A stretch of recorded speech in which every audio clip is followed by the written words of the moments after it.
সম্মানিত দেশবাসী, আমরা গত কয়েকদিন থেকে উদ্যোগ নিয়েছি আমাদের এই বিষ্ণুপুর ৯ নং ইউনিয়নে কোনো কিসের গান থাকবে না,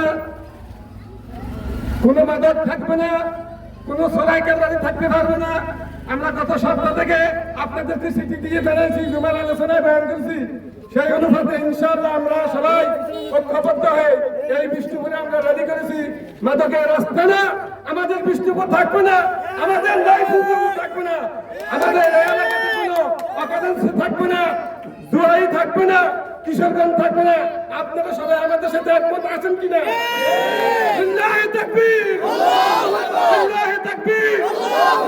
সম্মানিত দেশবাসী, এই মাদকের বিরুদ্ধে শুধু আমরা না, কুরআনে কারীমে আল্লাহ তাআলা বলেছেন, ইয়া আইয়ুহাল্লাযীনা আমানু ইন্নামাল খামরু ওয়াল মাইসির ওয়াল আনসাবু ওয়াল আজলাম রাজসুম মিন আমালিশ শাইতান।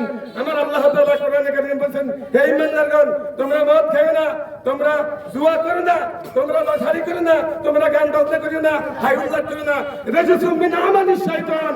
এটা শয়তানের কর্মকাণ্ড। আপনারা কি শয়তানের কর্মকাণ্ডে আছেন?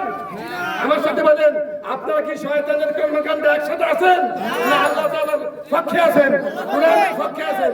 আমরা সেই কোরআনের বিধি অনুযায়ী দেশবাসীকে নিয়ে আমরা এখানে কোনো ব্যক্তিগত দল নিয়ে আসি নাই, কোন ব্যক্তিকে সম্মান করার জন্য আসি নাই। আমরা মহান আল্লাহ রাব্বুল আলামিনের আয়াতকে স্মরণ করে, কোরআনকে স্মরণ করে, আল্লাহকে আমরা সাক্ষী রেখে এই অনিসলামিক কর্মকাণ্ডকে বিরুদ্ধে আমরা ঐক্যবদ্ধ হয়েছি। ইনশাআল্লাহ আমরা আজকে যেভাবে ঐক্যবদ্ধ হয়েছি, প্রত্যেকটা অনিয়ম, প্রত্যেকটা অনিশ্চিতের বিরুদ্ধে, প্রত্যেকটা কালোবাজারের বিরুদ্ধে, প্রত্যেকটা কালো হাতের বিরুদ্ধে আমরা সোচ্চার হব কিনা? ইনশাআল্লাহ আমরা সবাই আল্লাহর রহমত নিয়ে আশা নিয়ে আমরা একত্রিত হয়ে এই ইসলামিক বিরুদ্ধে আমরা সোচ্চার হব ইনশাআল্লাহ। আমা তাওফীকি ইল্লা বিল্লাহ। আসসালামু আলাইকুম ওয়া রাহমাতুল্লাহ।